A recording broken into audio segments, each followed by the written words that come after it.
यात्रा और यात्रा प्रबंधन से ठीक पहले राज्य सरकार ने एक खास डैशबोर्ड तैयार किया है। इस डैशबोर्ड का शुभारंभ राजभवन में राज्यपाल गुरमीत सिंह और मुख्यमंत्री पुष्कर सिंह धामी की मौजूदगी में किया गया। इस मौके पर मुख्यमंत्री ने 2024 के चारधाम यात्रा के बेहतर संचालन को लेकर सरकार के प्रयासों पर प्रकाश डाला। गौरतलब है कि बीते साल 31 जुलाई को आई आपदा ने केदारनाथ यात्रा को बुरी तरह प्रभावित किया था, जिसके चलते पैदल मार्ग तक तबाह हो गया था। लेकिन मुख्यमंत्री धामी और उनकी पूरी टीम ने ग्राउंड जीरो पर मोर्चा संभालते हुए यात्रा को फिर से सुचारू किया। इस आपदा को लेकर एक कॉफी टेबल बुक भी जारी की गई, जिसमें उस समय की यादें और घटनाक्रमों को समेटा गया।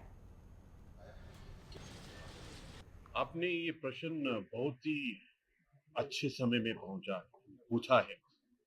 आज ही हम सब ने इकट्ठे होकर जो हमारे एक्सपीरियंसेस हैं उसकी एक कॉफी टेबल बुक बनाई है, जो बहुत ही विस्तार से बनाई है। उसमें मुख्यतः 31 जुलाई जो केदारनाथ जी के यहाँ पर आपदा थी, जिसको 7 दिन 15,000 लोगों को बचाया था, उसके विशेष रूप में है। और आने वाली जितनी भी चुनौतियां हैं उसको किस प्रकार डील करें, उसके लिए डैशबोर्ड बनाया है, जिसके अंदर भी एआई और टेक्नोलॉजी को लिया गया है। आपको तो मालूम है कि हमारा प्रदेश ज्योग्राफी के पॉइंट ऑफ व्यू से, डिजास्टर के पॉइंट ऑफ व्यू से बहुत चैलेंजिंग है। लेकिन एक बात और है कि पूरे वर्ल्ड में जब हमने world Congress on disaster management किया था, एक चीज के लिए सभी ने हमको लीड दी है कि उस वक्त में जो सिलक्यारा टनल का जो अभियान था, उसके अंदर में किस प्रकार से माननीय मुख्यमंत्री जी ने, पूरे राष्ट्र के तंत्र ने, पूरे प्रदेश के तंत्र ने और जितनी भी एजेंसियां हैं उन्होंने कोऑर्डिनेट कर किस प्रकार से, किस सफलता से उस सिलक्यारा टनल का अभियान को अंजाम दिया था। 31 जुलाई 2024 को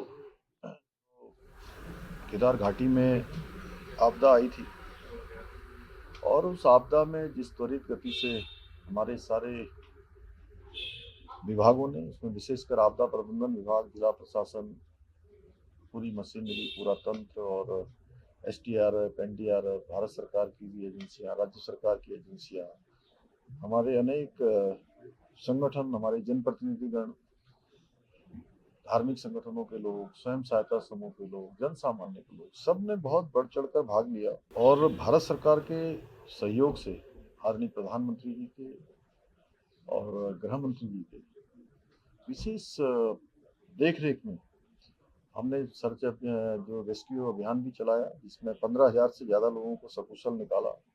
देश दुनिया के लोग जो भी बाबा केदार के दर्शन करने आए थे, सकुशल अपने घरों को पहुंचे। और उसके बाद यात्रा का वो कालखंड था और यात्रा को फिर से सुचारू रूप से चलाया। ये कॉफी टेबल बुक आज उस कठिन समय का जो वृतांत था उसको कहीं ना कहीं हमारे सामने लाती है।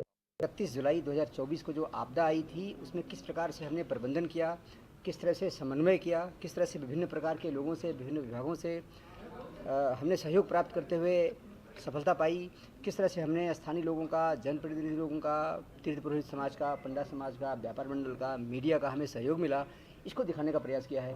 कितनी बड़ी आपदा आई थी, उसके कुछ फोटोग्राफ्स दिखाएंगे आपको, देखेंगे, आपको लगेगा कि कितनी बड़ी आपदा वास्तव में थी, उसको दिखाने का प्रयास किया गया है। और हमारा उसके पीछे उद्देश्य ये था कि माननीय राज्यपाल जी द्वारा ये कहा गया था कि इसको बनाइए, उसके पीछे उद्देश्य ये था हम लोगों का कि बनाने के बाद जब कभी ऐसी आपदा आएगी तो कैसे हमने प्रबंधन किया है, आगे और अधिक प्रबंधन में आसानी हो, ये मेन उद्देश्य था हमारा।